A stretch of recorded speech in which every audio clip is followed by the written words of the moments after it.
السلام عليكم ورحمة الله وبركاته. ازيكم يا حلوين؟ النهارده بقى هوريكم ازاي هصلح الشنطه بتاعتي. انا جبت شنطه، وانتوا عارفين الشنط المستورده دي بتكون المفروض انها قويه. لا بصراحه جبت الشنطه دي بتتخلع معايا زي ما انتوا شايفين بسهوله. يعني انا يا دوب بس كنت خارجه وحطيت فيها حاجاتي اتخلعت الايد. مش لازم كل حاجه نروح نصلحها عند المحلات اللي بتصلح الشنط والجزم وكده. انا هصلحها في البيت بكل سهوله، وهتشوفوا عشان لو عندكم حاجه زي دي تصلحوها بكل سهوله في بيتكم. جبت كده قطعه الجلد دي كانت عندي، ولو انتوا عندكم ورق مقوى برضو ينفع. هقص كده، خدتها قصيتها جزء، قصيتها بالنص وبعد كده قصيتها بالنص تاني. انا هستخدم الجزئين الصغيرين اللي انتوا شايفينهم دول. وهبدا من الايد بقى افك المسمار اللي كانت مربوطه بيه بالشكل ده، وهاجي عند الجزئين الجلد دول وهبدأ افتحهم من النص. انا فتحتهم من النص ولزقتهم في بعض، ولزقتهم بالامير في بعض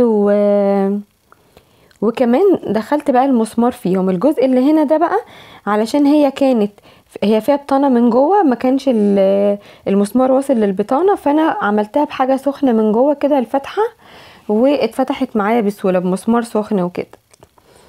كده بقى انا بشوف المكان اللي انا هركب فيه الجزء ده، وهبدأ ألزق بأمير تاني علشان أثبته في الشنطة من جوه، وأقدر أربطه بسهولة وكمان يبقى قوي معايا. بضيف كده الأمير وأنا خلاص محددة المكان، فهاخدها كده وأبدأ ألزقها عند الفتحة بتاعة الإيد،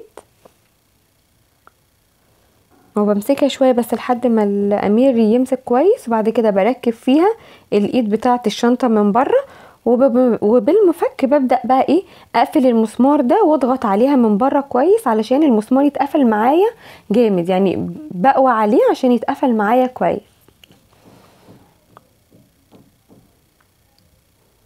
وده طبعا بعمله في الجزئين نفس الخطوة.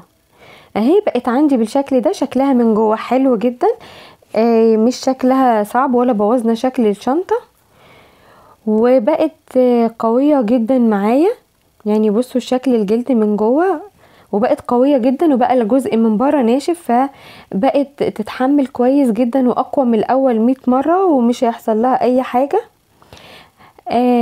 فاي حاجة عندكم تقدروا تظبطوها وتصلحوها. واللي عنده حاجة عايز يبعتلي صورها ممكن يبعتلي صورها على الفيسبوك، او يبعتلي صورها في اي مكان زي ما انتوا عايزين. اتمنى اكون فدتكم، متنسوش اللايك.